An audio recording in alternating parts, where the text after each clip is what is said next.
दोस्तों mixer grinder या फिर सिलबट्टे खलबट्टे के बिना मसाले कैसे करनी है। बहुत ही आसान तरीका है क्योंकि जो लोग बाहर रहते हैं जैसे कि पढ़ाई की वजह से बच्चे हो या फिर बड़े हो काम की वजह से उनको ध्यान में रखकर ये वीडियो बनाया है मैंने। तो अगर आप काम को आसान बनाना चाहते हो तो पूरा वीडियो को देखते रहिए। चलिए वीडियो को शुरू किया जाए। हेलो दोस्तों, वेलकम बैक मेरे चैनल पे। हर दिन की तरह आप सबका स्वागत है। तो पहले टिप होगी इस सब्ज़ी को लेकर क्योंकि बहुत बच्चे इस सब्जियों को खाना नहीं चाहते हैं और उसी बच्चों को ध्यान में रखकर ये टिप मैंने किया है। तो ये देखिए दोस्तों, मैंने यहाँ पे लिया है गाजर और बीट रूट। तो आप ऐसे सब्ज़ी ले सकते हो जैसे आसानी से गल जाए, और जैसे कि बंद गोभी या फिर कोई भी ऐसा सब्ज़ी या कैप्सिकम ऐसी कुछ। तो यहाँ पे मैंने लिया है गेहूँ का आटा और उसमें डाल दिया उसी ग्रेट किया हुआ गाजर और बीट रूट को, और उसमें थोड़ा सा नमक डाल दिया है। अब देखिए, गाजर और बीट जो होती है, अगर बच्चे ये सब्ज़ी नहीं खाते हैं तो बहुत ही आसानी से वो खुशी खुशी खा लेंगे, मांग मांग कर खाएंगे दोस्तों। और ये सिर्फ बच्चे क्यों, आप खुद में भी ये ट्राई कर सकते हो क्योंकि इसको खाने के लिए आपका एक्स्ट्रा कोई सब्जियां भी नहीं लगेगी। तो मैं ये गोला रोटी बना रही हूँ। तो यहाँ पे मैंने पहले ऑयल नहीं दिया है, पानी छिड़का कर और पोंछ लिया है अच्छे से। अब ये देखिए, जैसे ही हम डोसा को इस तरह से फैलाते हैं ना, तो उसी तरह से इसको भी फैलानी है। और जब ऊपर की पार्ट थोड़ा सा सूख जाए तो यहाँ पे आप अगर बच्चे के लिए करना चाहते हो तो बटर की या फिर देसी घी का ब्रश कर सकते हो या फिर ऑयल ब्रश कर सकते हो। या फिर आप कुछ भी नहीं करना चाहते हो तो ऐसे भी बहुत ही बढ़िया लगता है दोस्तों। तो इस तरह से आप बच्चे क्यों, आप बड़े को भी दे सकते हो, टिफ़िन में हो या फिर ब्रेकफास्ट में हो या फिर शाम को हो। तो ये भरपेट नाश्ता बन जाता है। और आप मैं जैसे कि गाजर और बीटरूट का यूज़ किया है, आप इस तरह की कोई भी सब्जियां इसमें दे सकते हो। अगर ग्रेट नहीं करना चाहते हो तो पेस्ट करके भी दे सकते हो। चलिए अब देख लेते हैं अगली टिप। अगली टिप, जो लोग बाहर रहते हैं, बैचलर हो या फिर काम की वजह से हो, तो उनके लिए बहुत ही बढ़िया टिप है क्योंकि ये जो मिर्ची है ज़्यादा दिन तक अच्छा नहीं रहता है। और किस तरह से इसको रखूँगी कि बार-बार मिर्ची में हाथ भी नहीं देना पड़ेगा। तो सबसे पहले तो मिर्ची को धो लेना चाहिए। धो लेने के बाद उसको अच्छे से मैंने पोंछ लिया है, ज़रूर पोंछ भी लेना चाहिए। अब देखिए, ये जो डंठल है ना, मैंने डंठल की तरफ इस तरह से पकड़ा और कैंची की मदद से इस तरह से छोटे-छोटे टुकड़े कर लूँगी जैसे हम खाने में यूज़ करते हैं। उसी के हिसाब से मैंने कट कर लिया है। अब देखिए दोस्तों, इसको एक डब्बे में या फिर कोई भी कंटेनर में डाल दूँगी और इसको फ्रिज में रखूँगी। और जब ज़रूरत पड़ेगी ना, स्पून की मदद से इसका हम इस्तेमाल कर सकते हैं। बार-बार मिर्ची में हाथ नहीं देना पड़ेगा और आपका हाथ भी नहीं जलेगा। तो आप इस तरह से ना 1 सप्ताह के लिए करके रख सकते हो। जब आप फ्री रहोगे तब ये काम करके रख सकते हो दोस्तों।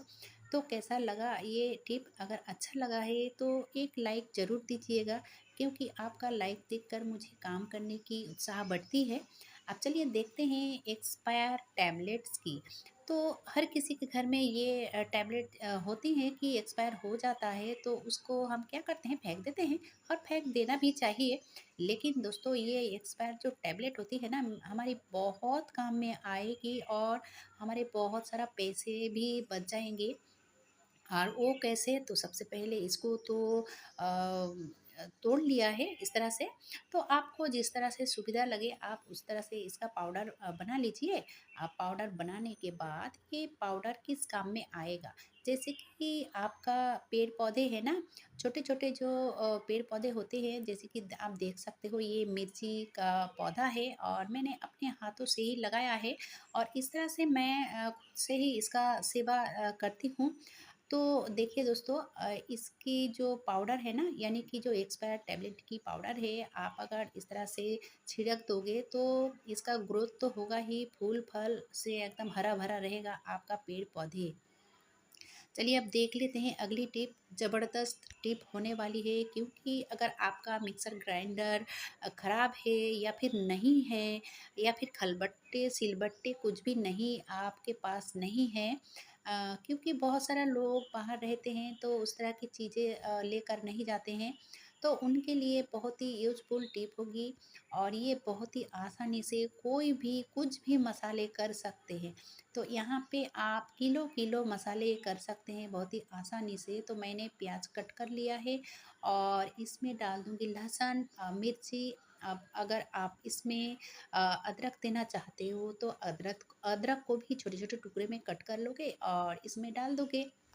अब देखिए, यहाँ अगर आप ज़्यादा दिनों के लिए स्टोर करना चाहते हो तो पानी मत दीजिएगा, थोड़ा-सा ऑयल देने से चलेगा 1 या 2 चम्मच। तो मैंने यहाँ पे थोड़ा-सा 1 या 2 चम्मच करीब पानी डाला है। अब देखिए, इसका मैंने कुकर में डाल दिया और कुकर में डालने के बाद इसको दे दिया है चूल्हा में। और जब ऊपर की जो सीटी बजने वाली जगह है ना, वहाँ से जब भाप निकलेगी तभी इसको लगानी चाहिए। अब देखिए यहाँ पे कितना सीटी देना है। दोस्तों ज़्यादा नहीं, जब ये पूरा प्रेशर में आता है ना तो मैंने आँच को धीमा कर लिया था, यानी कि मीडियम फ्लेम में कर लिया था। और 2 से 3 सीटी, उससे ज़्यादा नहीं दोस्तों, 2 या फिर 3 सीटी लगाकर अब इसको जब ठंडा हो जाता है तब इसको खोल लिया है। और खोलने के बाद देखिए इसका हालत क्या हुआ है। ये देखिए, ये अच्छे से गल चुका है। ठीक है? ये अच्छे से गल चुका है। अब इसको कैसे हमें पेस्ट करना है, ये जो आलू मैशर होती है ना, तो अगर आपके पास ये भी नहीं है तो इससे भी बहुत ही आसान तरीका है, मैं वो भी दिखाऊँगी, आप देखते रहिए। तो आलू मैशर की मदद से आप बहुत ही आसानी से 1 मिनट में ही इतना सारा, चाहे कितना भी मसाले हो आपका, तो ऐसे आपका पेस्ट बन जाता है। और इतना अच्छा से बनता है कि आप ना ये अगर महीने भी रखना चाहते हो फ्रिज के अंदर तो आपका मसाला कभी भी ख़राब नहीं होगा। अब देखिए दोस्तों, कितना अच्छा से पेस्ट बन चुका है। अब बात आती है इस आलू मैशर की। अगर आपके पास ये नहीं है तो आपके पास तो ग्लास होगी ही। तो इस तरह से ग्लास की मदद से आप इसका पेस्ट बना सकते हो। बहुत ही बढ़िया टिप है दोस्तों, जो लोग बाहर रहते हैं उनके लिए बहुत ही बढ़िया है। या फिर आपके पास किसी भी कारण मिक्सर ग्राइंडर या फिर खलबट्टे सिलबट्टे कुछ भी नहीं है, तो इस तरह से आप मसाले कर सकते हो, चाहे कितना भी मसाले हो। कैसा लगा दोस्तों? अगर कहीं पे भी हमारी वीडियो आपको ज़रा सा भी अच्छा लगा है ना तो छोटा सा एक लाइक कीजिएगा। साथ ही साथ अगर चैनल पे नए हो तो सब्सक्राइब करना भी बहुत ही ज़रूरी है, और वो एकदम से फ्री है, घबराइए मत, उसके लिए कोई बैलेंस नहीं लगेगा। तो चलिए अभी सब्सक्राइब कीजिए ताकि हर दिन की नोटिफिकेशन आप तक सबसे पहले पहुंच जाए, ठीक है? आज के लिए बस इतना ही। इतने समय तक मेरी वीडियो देखने के लिए बहुत बहुत धन्यवाद। आप सब अच्छे रहिए और हंसते रहिए।